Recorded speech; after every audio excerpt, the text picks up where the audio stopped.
Hello and welcome back to Supposedly Fun. My name is Greg. I'm here with Joel. He's actually operating the camera today. Say hi. Hi. Hi. So you probably won't see him today, but he can chime in whenever he wants. So we're here today to do a library tour. I'm going to be the Vanna White of this and show you the changes that we've made to the library, because the library used to have nowhere near as much space for books. And if you've been watching my book haul revisits, you know I've been talking a lot about how, like, last summer in particular, I was having a really tight crunch for space and I had to make a lot of really tough decisions about books that I wanted to unhaul. And Joel heard that and started coming up with a plan for how to make room for more books and honestly make this room a little bit nicer. Not that it was terrible before, but another thing we've done is we've made it a better room to film in. So I'll probably be filming a lot more from here. But we thought it'd be fun to do a tour because it's very different and I think it's really pretty. So what Joel did, before there were only 3 bookshelves here and there was one over there, which you'll see later. And those were the only bookshelves in this room. And those bookshelves had a little bit of like nice molding detail on the top and on the bottom. But because of that, they only had 5 shelves per unit. Joel was looking at other bookshelves and found these, which have 6 shelves per unit. So even if we had only done 4 bookshelves, we still would have had 1 extra shelf per unit. But Joel crunched the layout of the room and the space and realized if we moved a little bit closer to the window, we could also fit in an extra bookshelf here. So now I have 4 bookshelves here alone. And then we have another one on the other side that is the same size as these, and we have 2 half-shelf units over here. So I haven't done the math to figure out how many extra shelves I have. Do you, off the top of your head, know, Joel? At least 5 or 6 more shelves. So Yeah. basically a whole bookshelf plus. Yeah. Actually, you're right, because it would be about 2 extra bookshelves, because we have that one, and these amount to a whole unit over here. So it's 2 extra bookshelves, but 6 shelves per unit. And Jamie's coming in to say hi and check out what we're doing. Hi, Jamie. So that's kind of the difference. That's how this changed. We also got a new desk, but we'll get around to that. So let's start with the tour, and let's start over here, because this is kind of the first thing you see when you walk in, these little half-shelf units. And this, which Joel surprised me with, I'll get out of the way so you can see it. And one of the things that's really fun about this is you can see this when you're walking down the hall toward the library, because there's a long hallway here that points at this window.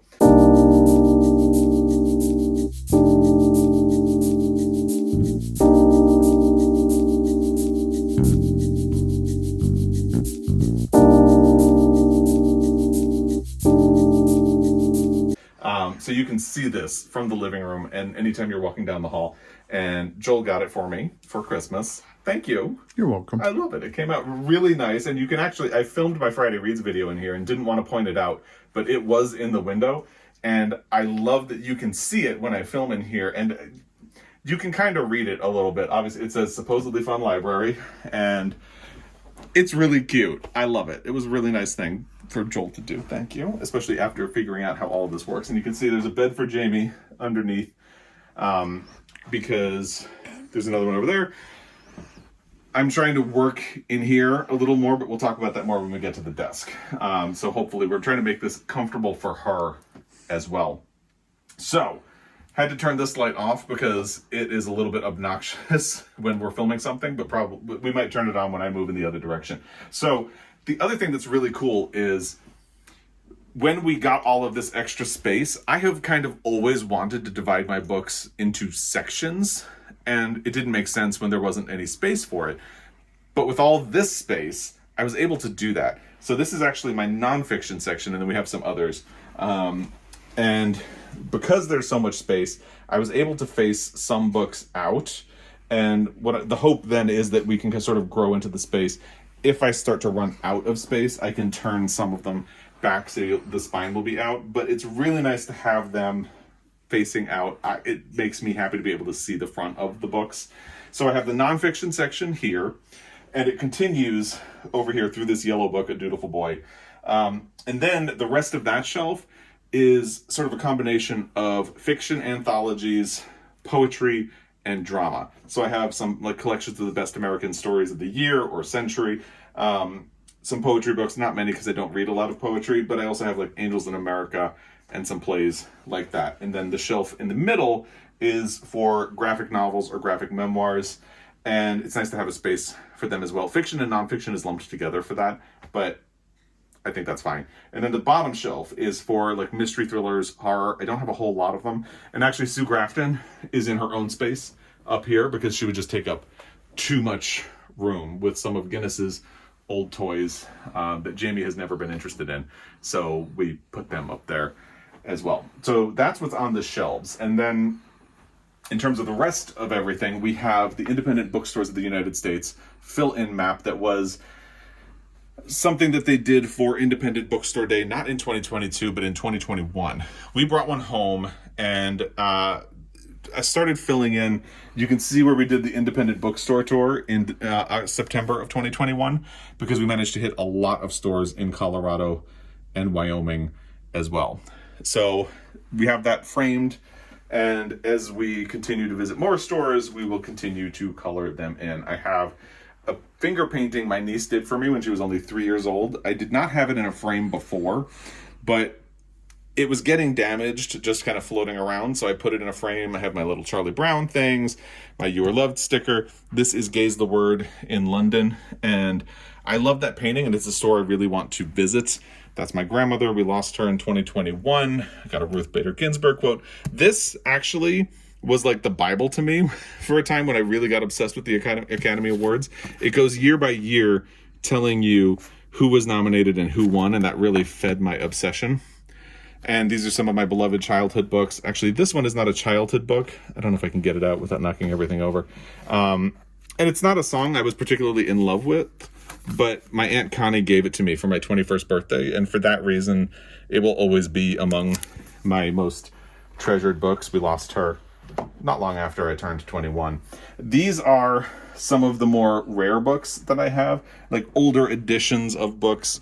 Some of these are first editions, but not all. The first edition of Jonathan Franzen's The Corrections has a printing error, so it's in here. I think this is a first edition of Rosemary's Baby. I'm not going to pull it out to check.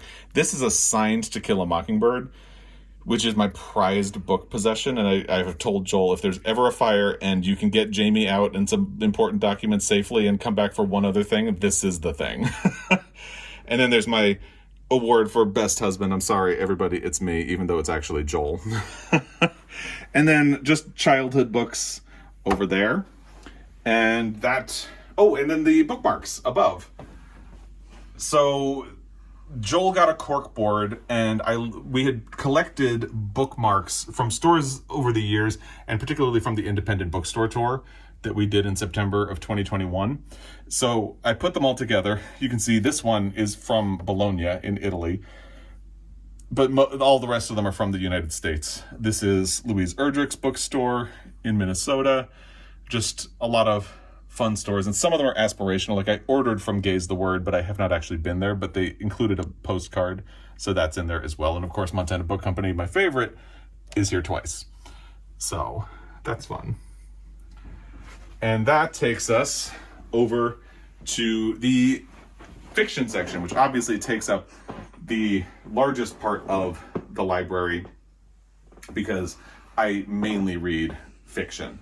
So we decided to try to originally, I don't want to spoil what's over here because that's going to be like a fun surprise, but we originally had the books laid out a little bit differently, and what I decided was it was fun to just have a run of fiction across all four of these shelves.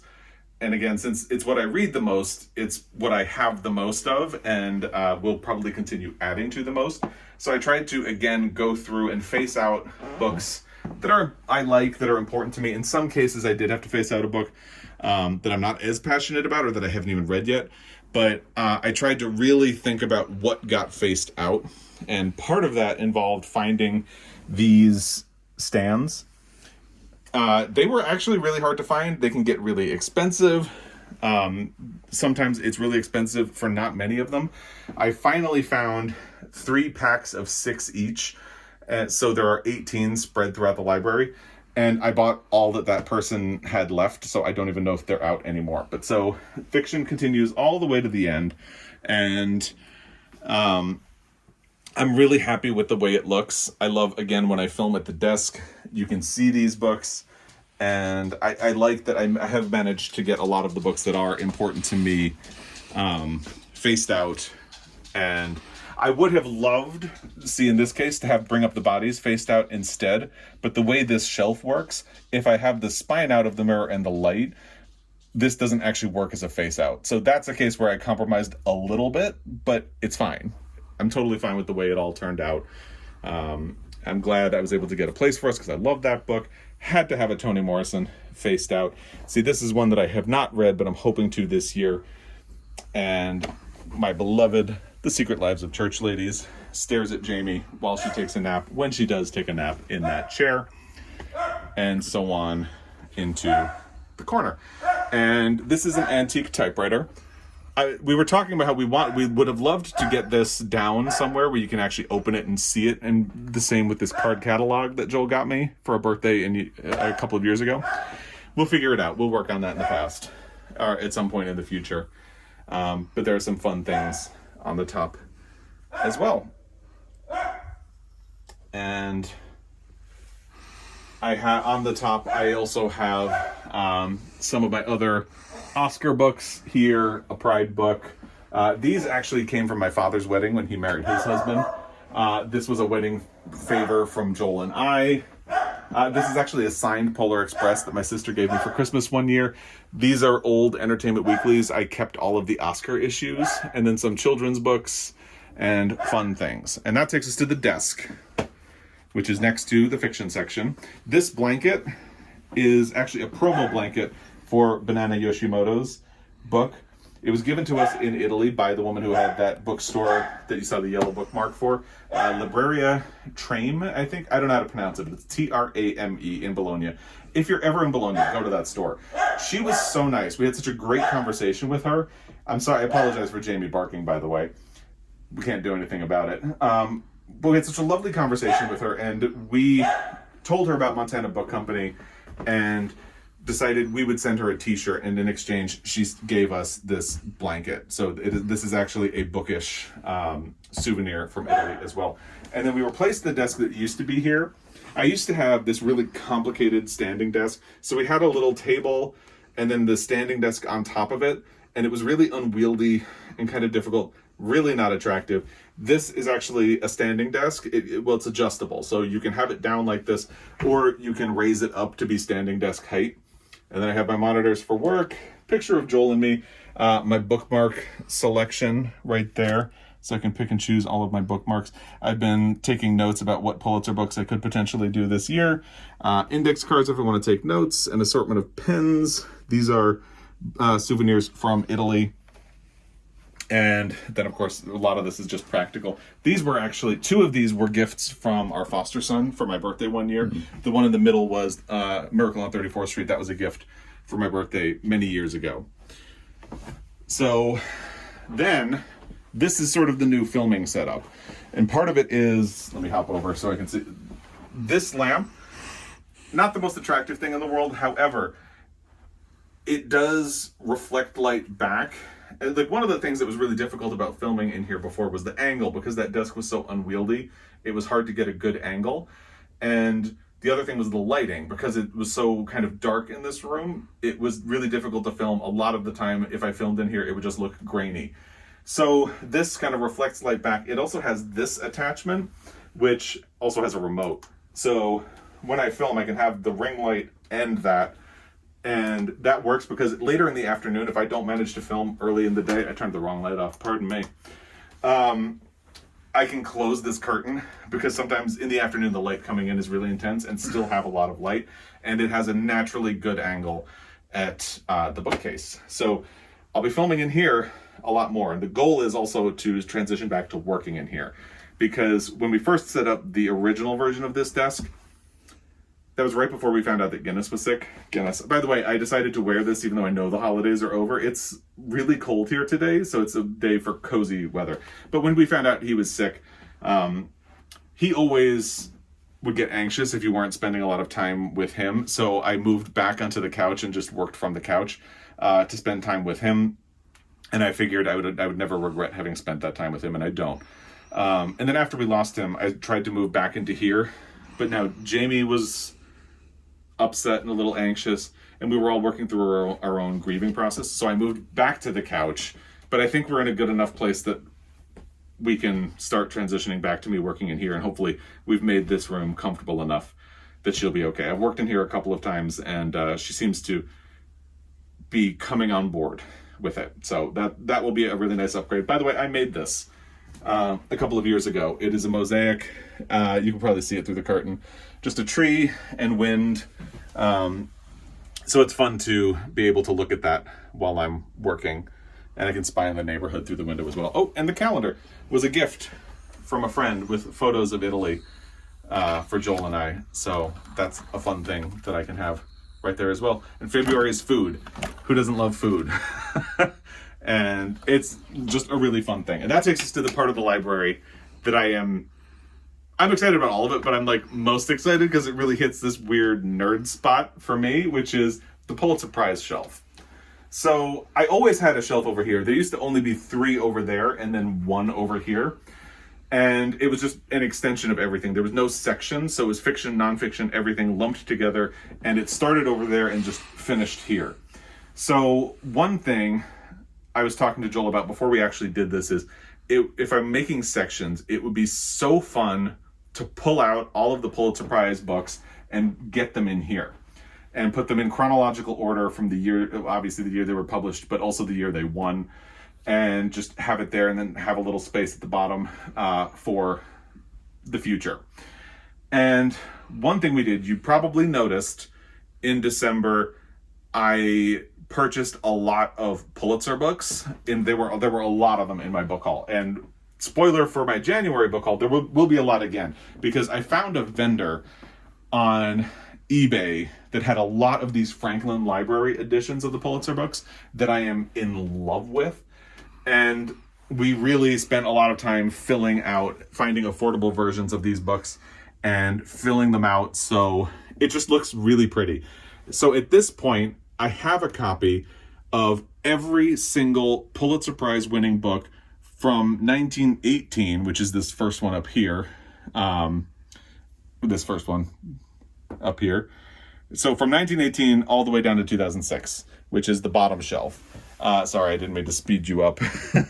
But, and I don't have Franklin Libraries of all of them. I have this is a first edition of The Way West. This is a reproduction of the first edition of To Kill a Mockingbird that I got a couple of years ago. And then you can see 1978 is the year that Elbow Room won the Pulitzer Prize for Fiction. That was the year they did all of these Franklin Library editions. So any that they did after that were special editions, and they can get really expensive, which is why you see it pivots away from Franklin Library books from there. And by this era, they weren't doing them anymore. And then we get into the modern era. So right about here is the first one that I'm missing. And then I only am missing 2 others between one, The Sympathizer here, Night Watchman, and I'm blank. Oh, The Overstory, which would go here between Nickel Boys and the new one, which is the Netanyahus. So I think it looks really pretty. I'm super excited about it. At the top, I have extra copies of these books. So obviously, I would prefer not to read the Franklin Library editions whenever possible. So these are either editions that I already had and then replace them with an affordable copy of the Franklin Library when I could find it. Or this is my copy of To Kill a Mockingbird that I've had for over 20 years. This is probably the one that I will read when I get to that part of the project, because I don't want to open the reproduction of the first edition. I had gotten this copy of Andersonville from my local used bookstore, and I'll read that instead of the Franklin Library edition. My library actually recently just had a copy of The Town for $1, so I'll read that instead of the Franklin Library edition of it. And actually, I don't know where The Town is in here, but I created a guide for myself over here. I made a list of all the Pulitzer Prize winners for fiction and made a sort of key. So it'll be handy to refer to that if I need to know where something goes or where to find something without searching. And the color coding is this. If it's highlighted in blue, I read it before I started doing the Pulitzer Prize project. And when it comes to the recent books, I decided to do the project when the Overstory won.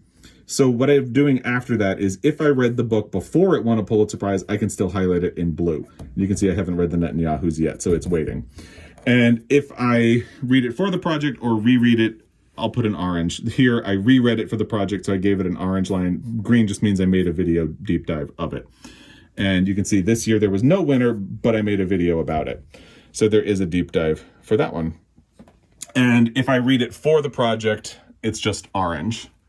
And this is actually the one I'm currently working on, so it's orange, but there's no deep dive video yet, so no green line. It's a total nerd thing, but it helps me keep this organized and know where things go. And also it's just fun to track my own progress as I work my way through the project. And I love it. This is honestly, as much as I love the whole library, this just like makes me so happy. I really love it. So that's the new library. And that's what we've been working on. That's the sort of, I wanted to make sure I took the time to give a whole tour of it because I think there are a lot of fun details in here. It was really thoughtful of Joel to help plan all of this out. I told him his birthday's in February, so we need to do something really nice for him on the same level as this because this is a project that we did together, but it's all, and Joel will enjoy it, but it's really for me. So we need to, I need to pay you back. He's laughing. But I wanted to show it off because I'm really happy with the way it turned out. This just makes me really happy as well. If you follow along, you know I'm really loving this Pulitzer Prize project where I'm trying to read all of the books that have won the Pulitzer Prize for fiction. And along the way, I decided I wanted a copy of all of them as well. And I'm really happy to have them in one spot because it feels like a home for my project, which just makes me happy. But that's it. That's the new library. You've already gotten some sneak peeks of that side while I've been filming other videos. And I'm happy that you can actually see it and get a sense of what it is and what it looks like and all of that. So I think that covers everything, right? Yeah.